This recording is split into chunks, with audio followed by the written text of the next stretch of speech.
She's the new star of the Democrat Party, Jasmine Crockett. They're in big trouble.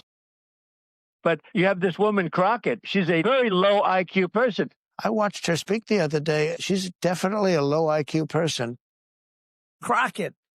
Oh, man. Oh, man. She's a very low IQ person. Somebody said the other day, she's one of the leaders of the party. I said, you got to be kidding.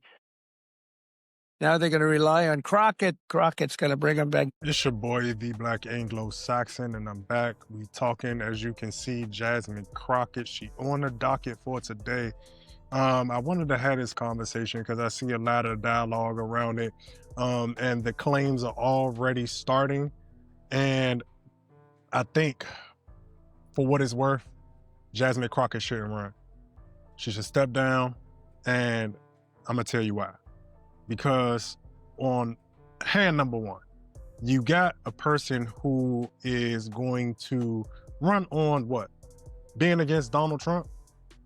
I think we've seen what happens when people run against Donald Trump, because I'm gonna tell you why that's the chief issue here.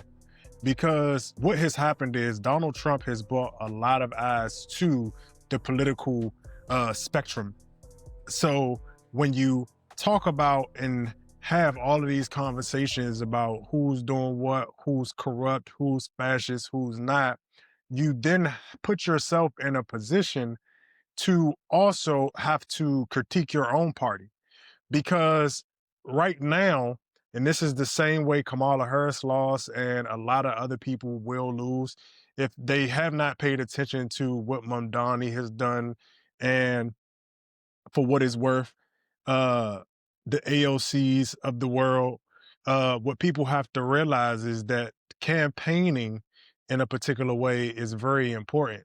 And Jasmine Crockett is trying to and going to try to shred a very thin line that will put her in a place where she has to contradict herself. Because already you have people coming out and talking about the Black woman aspect of the nature of this. And I want people, and I want to caution people to be very careful about pushing that narrative, because it might hurt her in ways that you might not think. Because you have to understand the changing of the tides. People don't care about the afflictions of women within, especially those high-ranking seats, as much as they do about the women who most people feel like Jasmine Crockett is cosplaying. So, because you have her getting up talking about, how her being a single woman and living on the income that she makes is not enough. And I agree with her on that, but I think it's tone deaf. I think politicians personally should get paid way more. But I think it's tone deaf to have that conversation in this climate when everybody is being attacked, not just women, not just Black women. There is a onslaught in America right now for everybody. And I think that has to be acknowledged. And I think we have to be honest when we have these conversations and when we have these dialogues, because she's going to find herself in the same position that Kamala Harris did. And for those who want to, again, do and play the whole game of misogyny and people aren't ready for women candidates, that is not going to work. That playbook has been continually abused. And I'm not here to say that people and don't necessarily have those afflictions, just like I'm here to say that racism actually does exist structurally in America. But what I will also acknowledge is that when you have beat that and bludgeoned that topic over the head, especially when you have done it in a way that is careless and callous and empty, people get numb to those claims. It's like the boy who cried wolf, right? And so Jasmine Crockett is going to find herself in a position of going down that road, and then she's going to find herself in a position where you're bifurcating the community even more.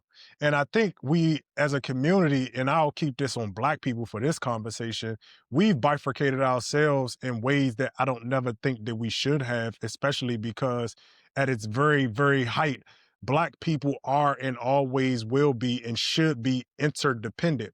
I need women, women need us. But if you broach that conversation of Black women not being unprotected, which they are to some extent, you also have to have the conversation as to why they are not protected. Because the men who you serve, the men who are your master, for lack of a better word, because you can't serve two masters, you're going to have to capitulate.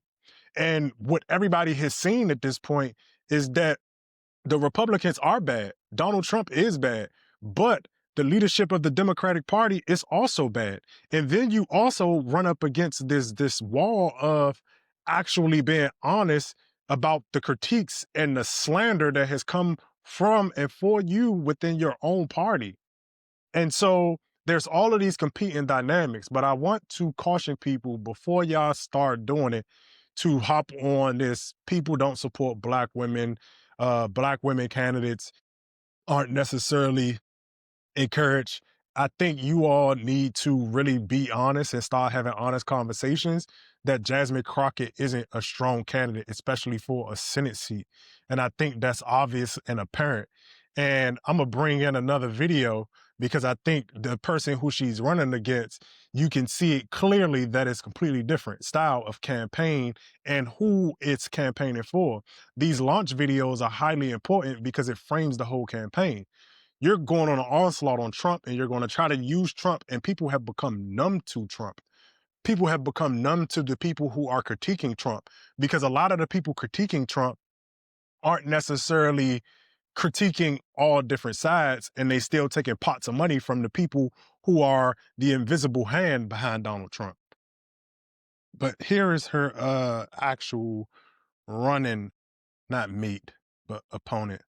I'm sorry for that small little mix-up. Billionaires want us looking left and right at each other so that we're not looking up at them. The people at the top work so hard to keep us angry and divided because our unity is a threat to their wealth and their power. So their social media algorithms and their cable news networks tear us apart. They divide us by party, by race, by gender, by religion, so that we don't notice that they're defunding our schools, gutting our healthcare, and cutting taxes for themselves and their rich friends. It is the oldest strategy in the world: divide and conquer. But we will not be conquered. The biggest divide in our country. And so you see how and where that happens along the lines of he is talking about and actually having policy positions, and he's taking the populist stance, which I would say Jasmine Crockett is kind of taking more of a centrist stance.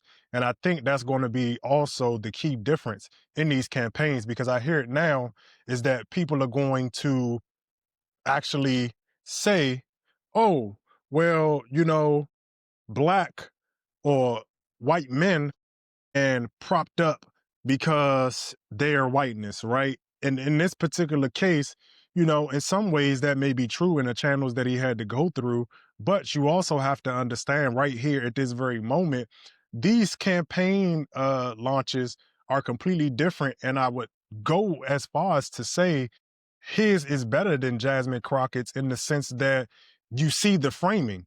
He's talking about and talking to and talking for people. Now, you can have a whole separate conversation about whether you believe what he's saying or not, because I've always said that governance is different from a campaign, but also at the same time, he understands the moment. And I think that's the difference, is that a lot of these people don't understand the moment that we're in and don't understand that a lot of the playbooks that they have been running are dead. I always said Coach Klein is done.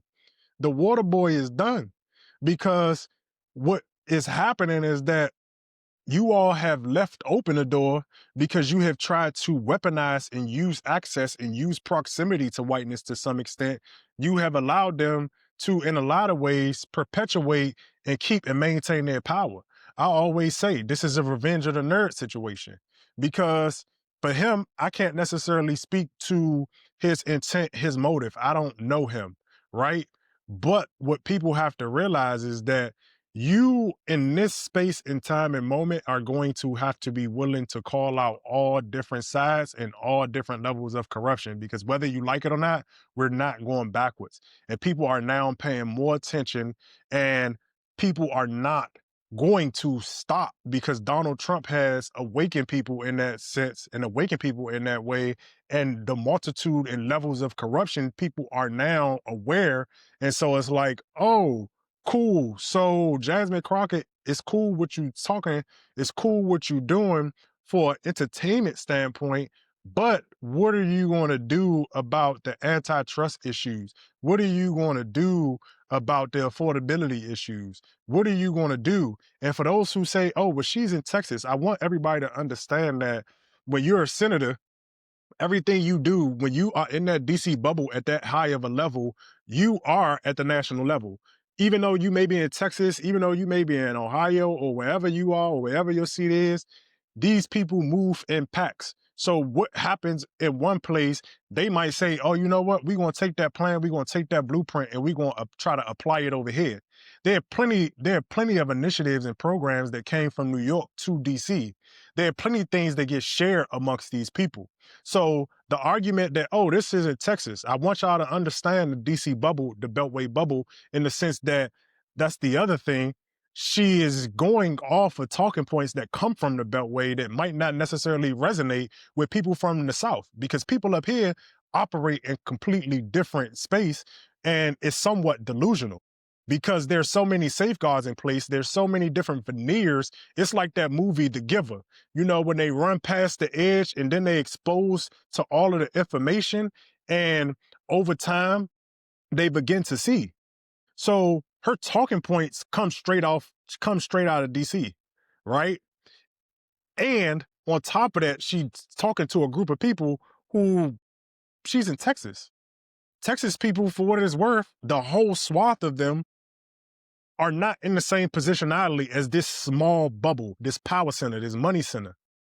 And so I want people to not do that. If this is the candidate that you're going to support is Jasmine Crockett, you know, do you. But also at the same time, understand that doing that and playing that game is a dangerous game, and you are going to hurt your candidate if you try to use identity politics. Identity politics is over. It's done with. It only literally exists within these hyper metropolitan liberal cities. And Texas is not that. It is way more diverse. Does it have elements of that? Yes, absolutely. I'm pretty sure. But when we're talking about running for Senate, which also take oogobs and oogobs of money, so you're not going to be able to just alienate men, because the men who you talking to and talking about are the men with the bag that you got to kind of bow to. And that's just the truth of it. People might not necessarily like what I'm saying, but at the same time, it is the truth. This guy from these two initial campaign videos, I want everybody to understand this is not about blackness, whiteness, manness, womanness. This is about, from those two, the way that they have framed themselves, this guy is already ahead, especially with the baggage that Jasmine Crockett's have. Because I also don't want y'all to do this thing where y'all say, oh, you can't bring up the past. Yes, you can. The past is fair game. Anything that we do in these spaces when you run for office, it is fair game. It is going to come up. People are going to use it to undermine your campaign and your candidacy. Expect it. It is a part of what politics is. So to say, oh, well, y'all only doing that because she a black woman. No, they do it to everybody. Now, to the extent that they do it to everybody may differ, but people play to win.